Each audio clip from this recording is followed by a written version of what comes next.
Good morning, everyone. This is Kay Francis, your host for It Is What It Is, or Is It? Thanks for joining today. And as always, thank you, listeners. You're the reason we're here and continue to be here. And oh, by the way, the audio is now working. So if you want to just to listen to the podcast, you're more than welcome to do it. I know there's many of you that like to listen to this podcast on the radio or while you're walking, whatever. And we just couldn't get it right immediately, but it's working now fine. So you have the choice. We'd like you in both places and just enjoy the way it works for you. You can watch it on YouTube anytime and you can hear it on audio anytime. So we've conquered that and we're very happy about that. Well, the rush is over. It's back to routines, schedules, responsibilities, obligations, and all that consumes us every day throughout the year. I hope what you were able to do was bring in the new year with light, with lightness and a resolution to stay positive and stay on a positive path throughout this new year, regardless of the darkness and negativity that appear to keep increasing each day. I hope everyone was safe during the holidays and especially, as I said, New Year's Eve. I'm writing this podcast a week before New Year's. Not going to have the same problems we had Thanksgiving, I hope.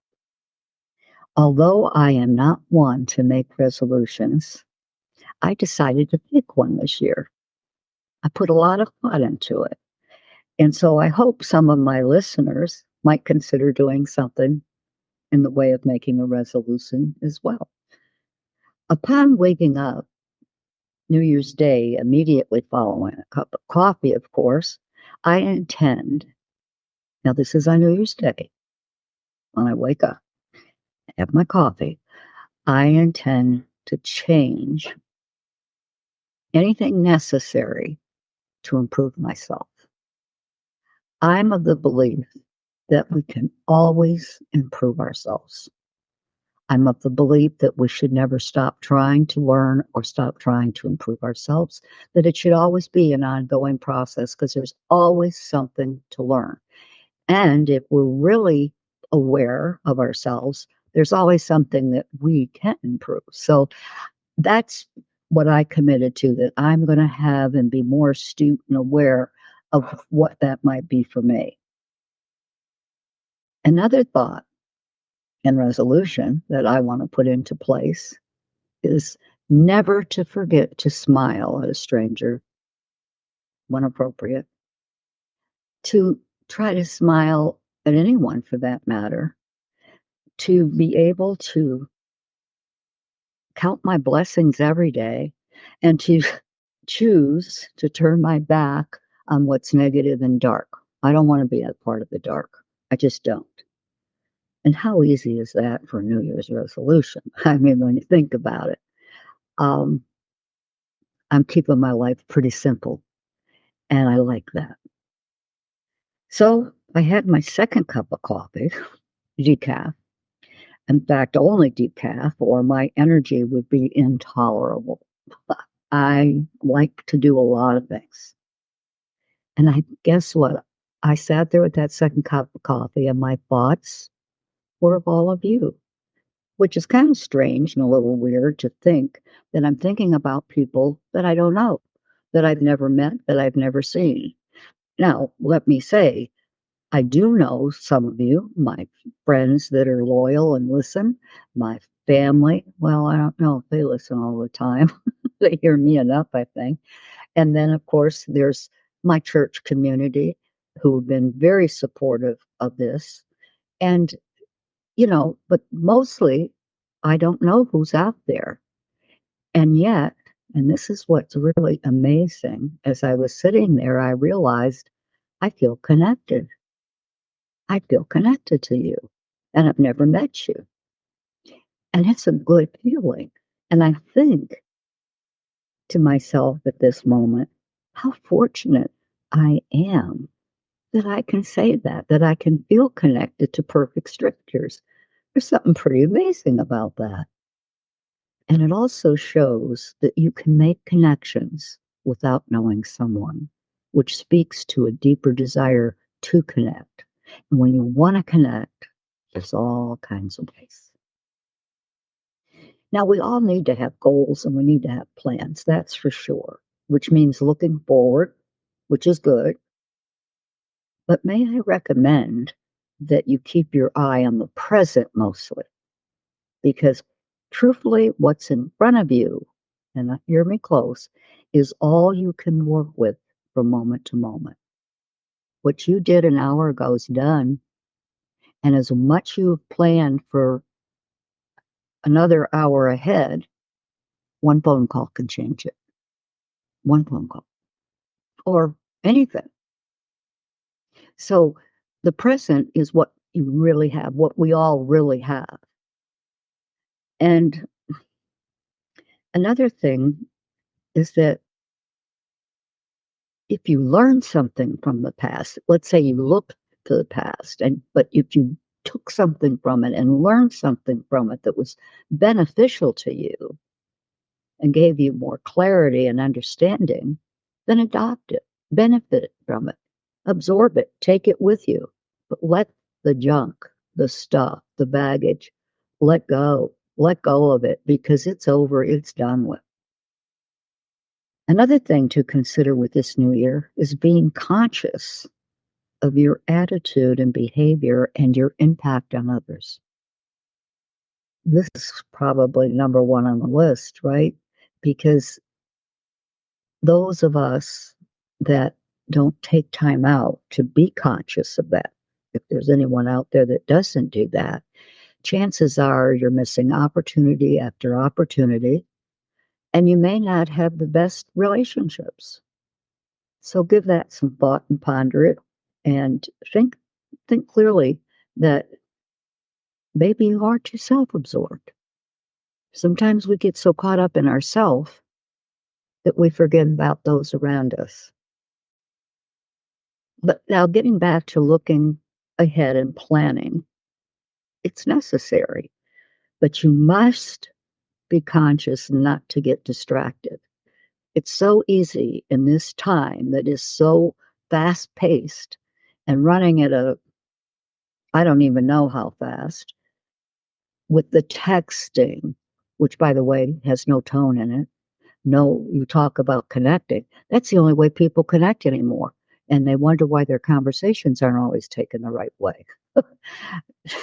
Tone of voice makes a big difference in what you say and how it's perceived. But I won't go there either. I just wanted to throw it in a little bit because it does kind of aggravate me. But I must say to you, how you choose to conduct yourself, which is totally up to you, can either make life easier or more difficult. No, none of us were ever guaranteed that we wouldn't suffer in our lifetime. If anything, we were told we would, because that's just life, people. It's just life. It just doesn't have all smoothness. We're just not there yet if we ever get there.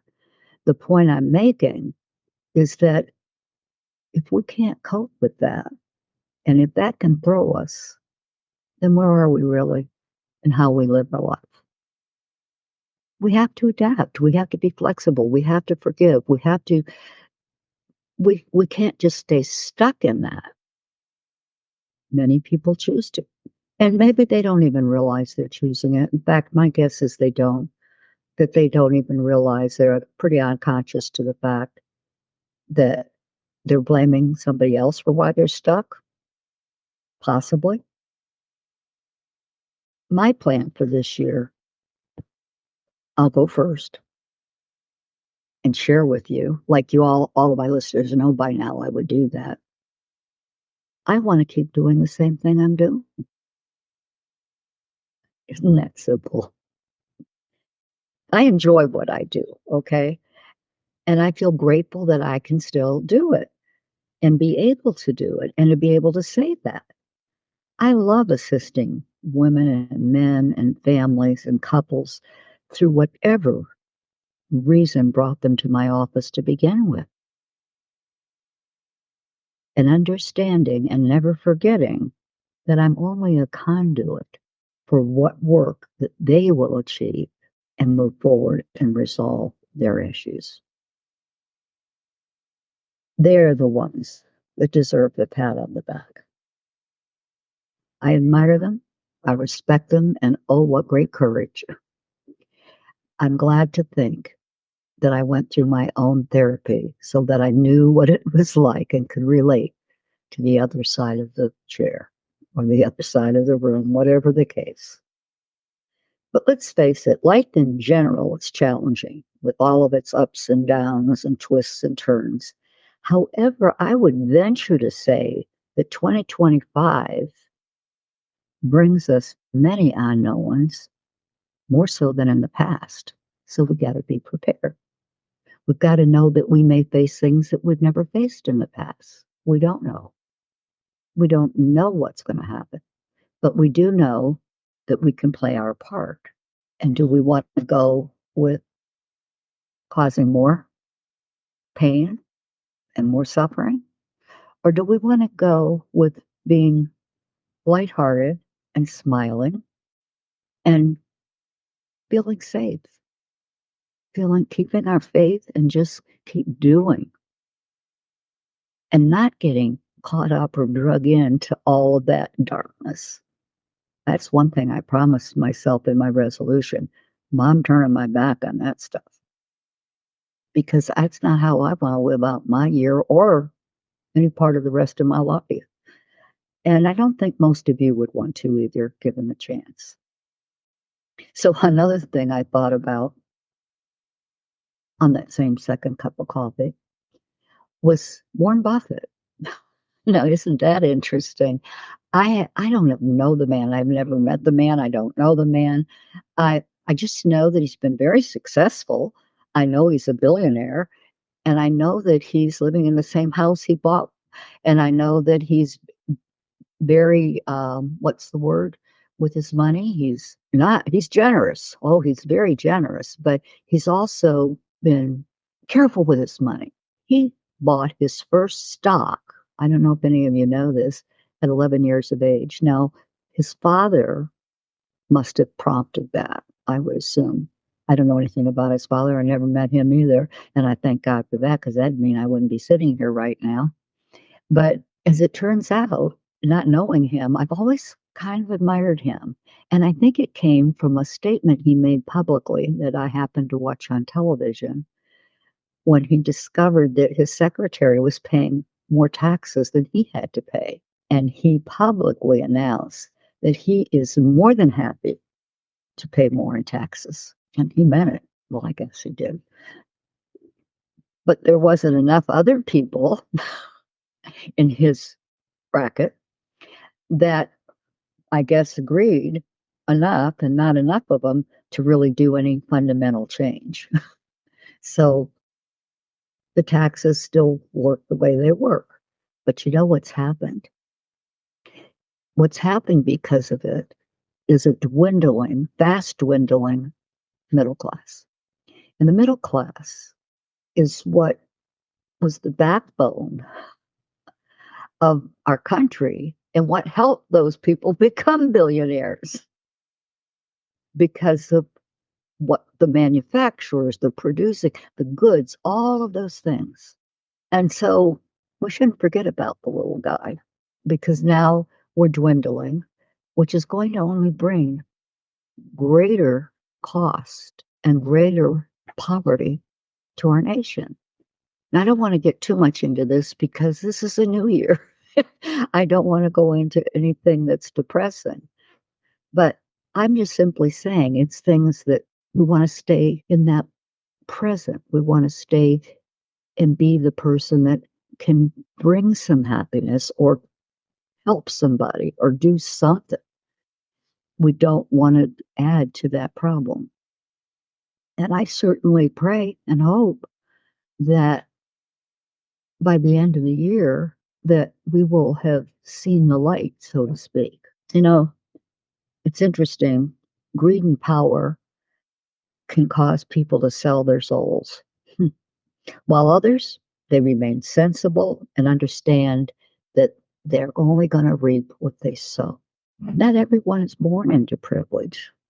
Not everyone has more, you know, great advantages to start out. But that doesn't stop them from planning and being determined and working hard and developing an attitude that supports them into making a better life for themselves. Not everybody's going to be a millionaire. They just think they are, or they just think they want to be.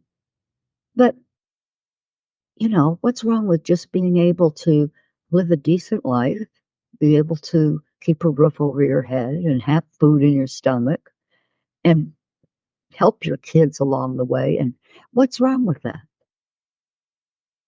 Now, I'm not saying that it isn't I'm not saying that it's bad to strive for however much you can. I mean, people who work hard for their money, I don't care how wealthy they become, if they're kind and they're grounded and they're compassionate, God bless them. Let them enjoy the fruit of their labor. I'm all for that. I'm just saying that the people that aren't in those brackets are fine if they can do what they can do to have a life that at least keeps them whole. I've seen people with very little give to people with even less. Didn't think twice about it. Was that because they know what it's like? Maybe. And I think I've seen people that have a great deal that wouldn't stop to even look at you, let alone give you anything. So there's all walks of life here. And again, we shouldn't judge. We should just simply do and be who we can and stay true to ourselves.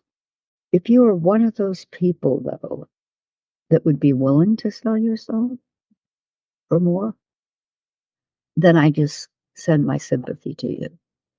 I just say to you that I don't think that you're going to find happiness in doing that. But who am I to assume that? Maybe that is happiness to you. But I wish more for you. I wish that you get pleasure using some of your goodness and your wealth to help some other people. As you go into this new year, think about staying present. Think about lightening up. Decide to not be so intense. Think about that I need to go with the flow a little more. I need to be able to laugh with other people, enjoy other people, build good relationships. Think of those things because that's where life is really all about. You can't take your money with you, but you can enjoy, and I'm not saying don't enjoy it if you have it. By all means, enjoy it. I'm just saying that just be grateful for what you have, and if you want more, do it the right way, and you'll reap what you sow. So, in closing today, Happy New Year. I hope that this new year just brings you abundant blessings and that you find yourself going through the tougher times easier than you ever have because you've decided to do it that way. So God bless. And remember, keep the faith. Never give up your hope and know when to let go. Thank you.